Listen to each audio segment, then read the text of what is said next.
Hello and welcome back to Be a Quirky Writer.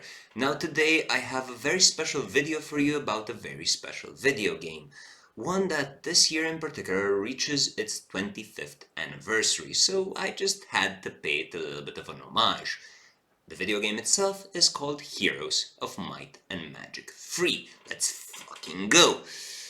You have to consider that I usually use these videos to sort of explore the theme of nostalgia and understand if nostalgia influences our perception of older video games or our memories of them. And if you haven't caught on by now, I would say that I am heavily biased towards Heroes of Might and Magic 3. You have to consider that I have been playing it since I was about 10. Heck, I still do actually. I have this ritual where usually if I have something important to do, so if I have a presentation or if I have an exam to give or whatever, the day before I play 1 or 2 hours of Heroes of Might and Magic 3, just because for me it's calming, it's relaxing, it's cathartic, it's my comfort game, right? Now, with all that being said, let me just pop in some game footage and let me explain to you why Heroes of Might and Magic 3 is the best turn-based strategy video game out there. My Heroes of Might and Magic was the one published by Studio Freedio and developed by New World Computing. In 2003 it was acquired by Ubisoft and that led to another series of problems, but I will get to that another time. The frickin' base game, also known as Restoration of Erathia, had 7 campaigns or scenarios to begin with, and this is because it came out in a time where there was no early access testing period, beta, pre-release, and other of that more recent nonsense. It came out as a complete game, so 7 campaigns, 1 per faction, each with 3 missions. The success of the game also brought forth 2 expansions, Armageddon's Blade and Shadow of Death, with another 30 to 40 missions each. At this point, it should be explained that the lore of this entire franchise is vast. Not quite Tolkien vast, but still pretty huge. Heroes of Might and Magic takes place in the same universe of an RPG game entitled, drumroll, Might and Magic. And there are like 10 of these. Worth noting that although these games are seemingly set in a fantasy world, there is a science fiction overtone to the entire saga. From Might and Magic, you also have King's Bounty, another series of games which the creator indicated as the precursor to Heroes of Might and Magic. However, as much as I love Heroes of Might and Magic 3, I am not going to go through pages and pages of Wikia just to get a better understanding of the lore and to explain it. It's not worth the time. As previously mentioned, Heroes of Might and Magic 3 is a turn-based strategy game. You choose between 9 different factions, each with their own 7 tiers of units, and the main objective, if you are playing casually, is to defeat the other players, or AIs, by taking over their castles. You have your heroes, move across the map to acquire resources, use those resources to upgrade your city and buy even more advanced units, all while slowly uncovering the fog of war to find out the other players and ultimately conquer victory. Your heroes level up, granting them small stat boosts and abilities to further enhance your army. Most are very intuitive, like giving your troops a boost in attack or in defense, or for instance giving your hero more movement points, that way he is able to cover more distance. Mechanically speaking, the game has an extremely stern foundation. Everything has been thought out to a T. There are stronger combos, yes, based on what faction or hero you are playing, but they never feel unbalanced. The few minor things that are truly game-breaking have been simply banned in tournaments from what I gathered. Looking at you there, Cloak of the Undead King, you are quite fun to use against AIs, but have been marked ultimately imba. Although the game itself is straightforward with its objectives and mechanics, it is strategically very nuanced. Understanding strong and weak points for each faction, troop positioning, attacking versus defending, the various skill sets and artifacts, all of these things add layers upon layers of tactics, scheming, and intricate gameplay. So I said that you have your heroes and troops, which would somewhat indicate your might. But where is the magic part, you might ask? Well, you have your 4 basic elemental schools of magic: air magic, earth magic, fire magic, and water magic. And no, you don't use them to evoke Captain Planet. Each school has specific related spells that the hero may use once per combat turn. You want, for instance, your speedy boys to reach the end of the map, you cast haste. You want your tanky boys to withstand being hit by a goddamn truck, you cast stone skin and shield. You have a hero with a Chungus magic stat equipped only with dragons who are immune to magic and want to annihilate the existence and will to live of an opponent, well, you cast Homage. You can find the spell for any occasion at Solmir's Magic Emporium. So now that you have a better understanding of the game and saw me play the first couple of days, let me just explain every faction in the game in the worst possible way I can think of, through memes and fast-paced bullet points. Normally I would have so much more to say about every single faction, the nuanced gameplay and approach, and the different units, but I don't intend to do a 2-hour-long video. So let's dive in. Town, also known as humans. If you pick them, you are pretty much the most vanilla out of all players, a basic bitch of sorts, and there is nothing wrong with being a basic bitch. In a world of fantasy, mythical creatures and magic, you still go with the classic humies, and that is fine because they are designed to be balanced and easy to understand. Equally versed in both might and magic, they are pretty much the all-rounders. Your troops are pikemen, archers, griffins, symbol of the human campaign, crusaders, monks, knights, and angels. Noteworthy hero, Lioness. Moving on, Rampart, the Sylvans or Elves. You pick them if you are a bit of a Tolkien fanboy or mainstream fantasy enjoyer at heart.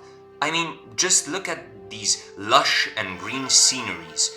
Your units are either very tanky and slow, or very glass cannon and fast. You start off with centaurs, dwarves, and elves, then move on to Ents, Pegasus Riders, unicorns, and green and gold dragons. Noteworthy hero, Jellu from the campaign and his sharpshooter men in tights. Next on is Tower. Ah, the mages. And none of that Harry Potter bullshittery, but just raw spell power.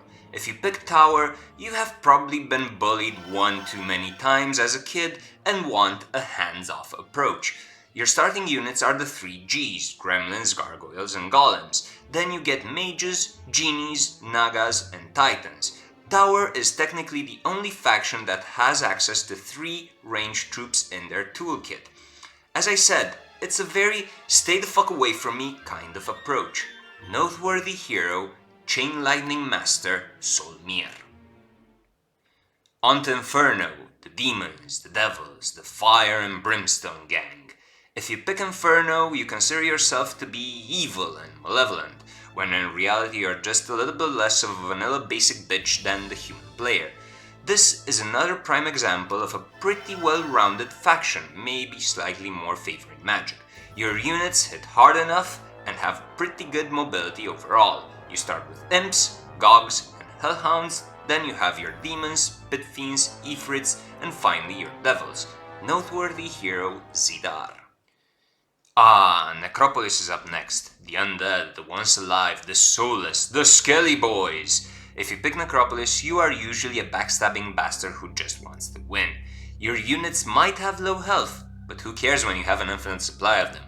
Necromancy is the bread and butter of this race, meaning that when they defeat troops, they also resurrect a percentage of them as skeletons. As far as other units go, you have your basic zombies, raids are simply ghosts, vampires, liches, black knights, and bone dragons. Noteworthy hero, anime dead expert, Thunth. Dungeon, the underdwellers, versed in magic and hit and run tactics. If you pick Dungeon, you probably have a hidden hate for everyone and just want to see the world crumble. Their first couple of tiers are weaker and have lower health pools, while the latter ones hit like goddamn trucks. Your units are troglodytes, harpies, beholders, not as strong as in Dungeons & Dragons, medusas, minotaurs, manticores, and finally red and black dragons. Noteworthy hero, Gunnar. Stronghold, the greenskins, the orcs, the bash 'em and smash 'em until there's nothing left kind of approach. If you pick Stronghold, you are the equivalent of the buff, yet not very bright, everyday at the gym, high on protein kind of person. You are a powerhouse, but you have to be the first one to hit unless you want to see your troops decimated. You hit hard others, but others hit you hard as well. Troop-wise, you have goblins, wolf riders, orcs, ogres, rocks, cyclops, or cyclopes, I know English hard man, and behemoths. Noteworthy hero, big D damage, Craghag himself.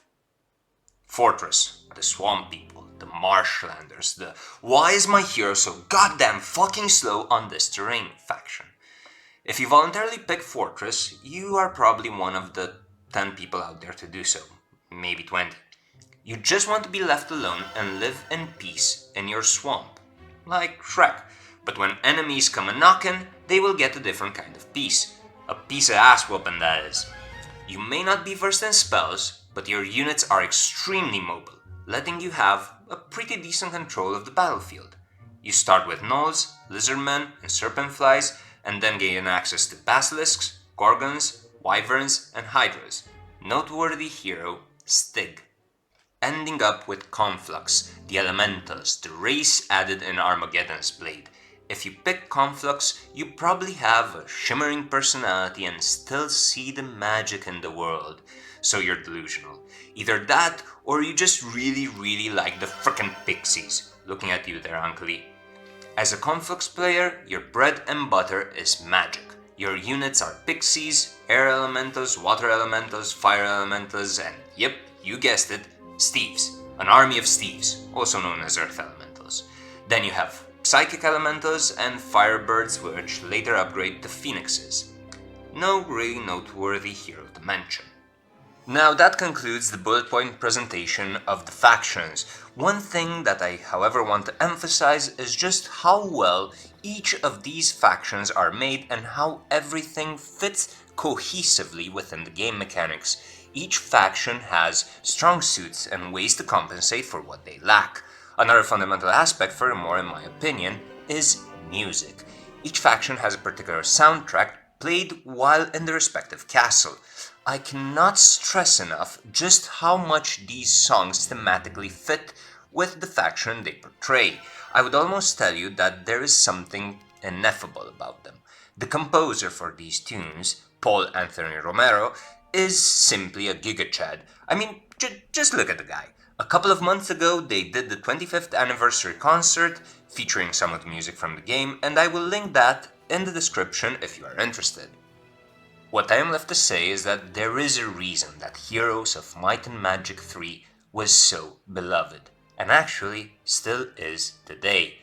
There are still people out there who not only play the game, but also who are still working on it. There's a very dedicated modding community who just this year launched another big patch. For a game that is 25 years old, the community added another 2 factions to the roster of Heroes of Might and Magic, the Pirates and the Mechs respectively. This is a big shout out to them and to their work and dedication, and I will put the link in the description if you are interested. Anyway, that's enough from me. Don't forget to breathe, don't forget to smile, and most importantly, don't forget to save scum if you lost an important battle and don't want to accept the result, as most gamers do. See you in the gaming world. Until next time.